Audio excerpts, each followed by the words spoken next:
Magandang araw mga kaibigan. Bigyan natin ng reaction opinion itong post ni Professor Malo Tikia. Title niya is, Eddie Wow. Yan o, Eddie Wow. Kaninang umaga, may nabasa akong post, si Congressman Joel Chua, napasigaw din, di wow, sabi rin niya sa impeachment ni BP Sara. So ito, parang response, di wow. Okay, dito sa post ni Professor Tikia, tinalakay niya yung AMLC, Anti-Money Laundering Council na observation, monitoring na umabot daw ng 6.77 billion ang total bank transactions ni BP Sara in a period of ilang years ba ito? 19 years. Basahin ko On the AMLC numbers, and no, numbers do not lie, but they do not determine guilt either. The 6.77 billion figure represents aggregate bank transactions over 19 years. Deposits, withdrawals, transfers, many recorded multiple times as funds move. This is how financial reporting works. It is not unexplained well. Laruin natin Lumalabas kasi ang isip ng mga DDX, ng mga haters. Bilyonis pala ang ari-arian o ang network ng mga Duterte. Sabi ni Professor Tikia, hindi. That is not unexplained wealth. Sabi niya, gross transaction value is not equivalent to net worth and is not equivalent to ill-gotten wealth. So,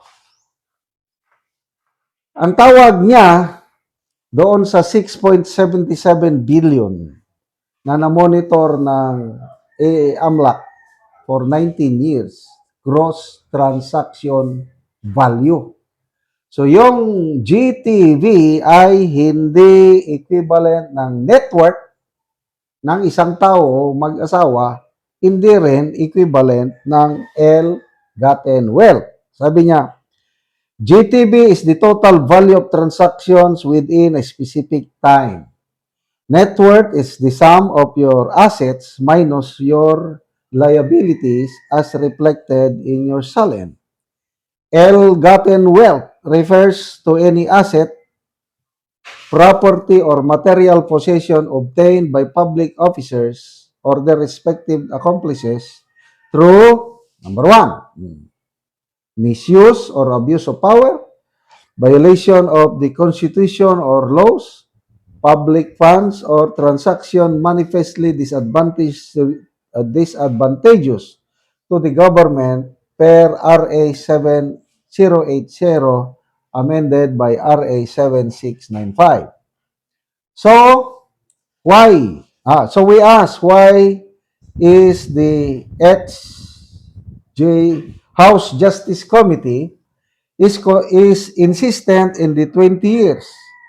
Or from Vice Mayor to Vice President? Is Vice Mayor an impeachable position? Shouldn't be from 2022 to 2025 or 3 years? That matters.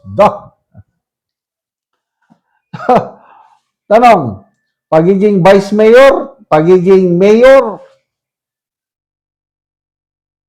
impeachable ba yun?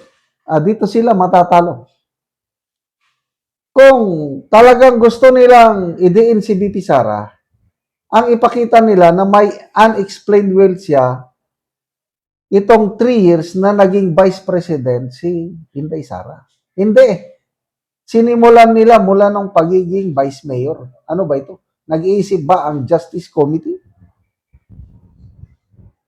Per AMLC, there were, for the 20 years, 630 covered transaction receipts in 20 years.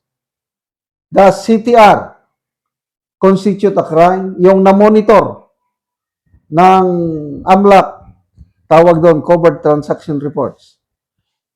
Does CTR constitute a crime?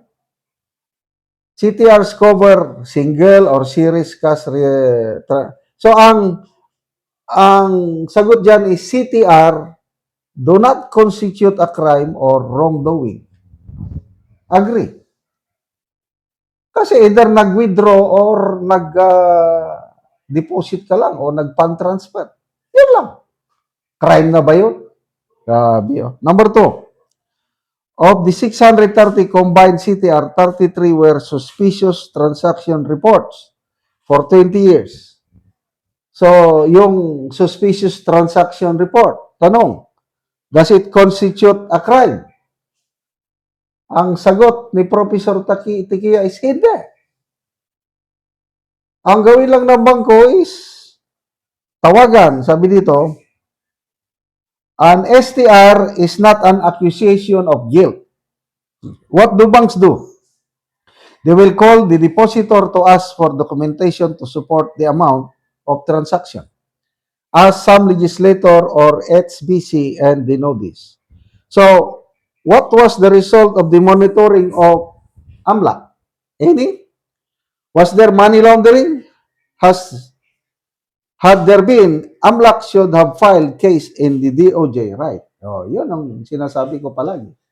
Dapat kung may kamalian, sinampahan na sana ng kaso. Eh bakit ngayon? Wala pa namang kaso. 20 years, yan, gusto nila as impeachable years. Yan, di wow. Wala talaga. Oh. So ngayon, naintindihan ko na.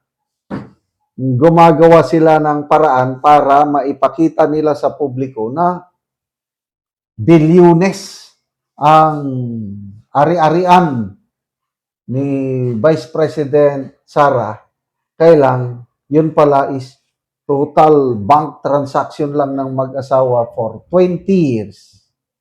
Na yung most part is hindi naman siya impeachable official.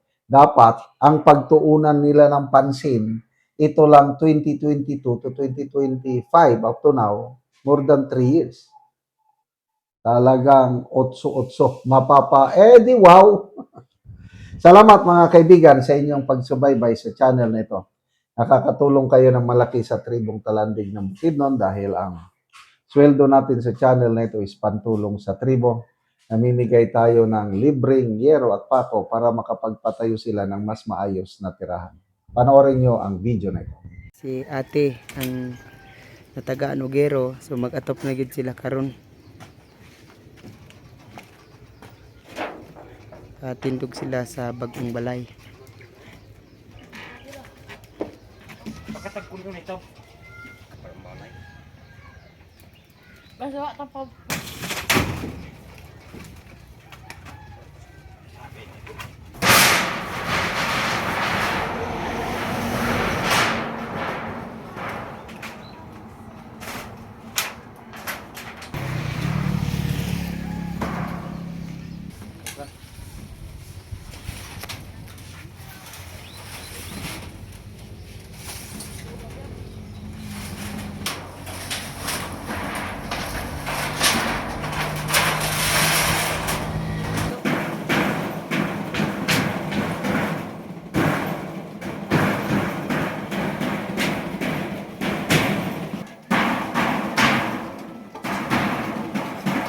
O karon te nindot na gid kaayo ang inyong balay o. Nakapatindog na gyud mo og bagong balay. Nindot na gyud nga tan-awon ang inyong atop. So karon te unsa man ang imong maistorya nga nakaatop na mo nagpatindog na mo og balay nga bago. Unang-una, salamat sa Ginoo og sa nagtan-aw sa video nga natabang sa mo. Salamat gid kayo sa inyo ha. Kay nakapatindog gid ko sa among balay. Kung dili ang nagtabang sa mo, di gid mo makapatindog sa balay namo. Salamat kayo. Salamat. Karon te pila day ka bukang imong anak? Akong anak, duha na. Duha. So upat mo nga magpuyo din ani. Oo. Oo. Sige, mara to te. Salamat. Salamat. Sige, bye-bye.